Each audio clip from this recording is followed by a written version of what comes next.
Papa en mama vroegen me ook om één hoogtepunt te kiezen waar ik heel veel fijne herinneringen aan heb. Dat vond ik best een moeilijke keuze. Er zijn zoveel leuke dingen waar ik graag iets over zou willen vertellen, maar als ik dan toch echt eentje moet kiezen, kies ik voor een hoogtepunt dat nog niet zo lang geleden is: mijn plechtige communie. Papa en mama zorgden voor een heel mooie viering en ook het feest was tot in de puntjes geregeld. Het was een dag om nooit te vergeten.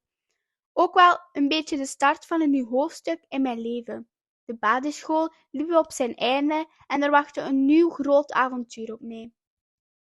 Ondertussen zit mijn eerste schooljaar op de middelbare school er al op en ik voel mij weer helemaal thuis op de plaats waar ik heel veel uurtjes doorbreng.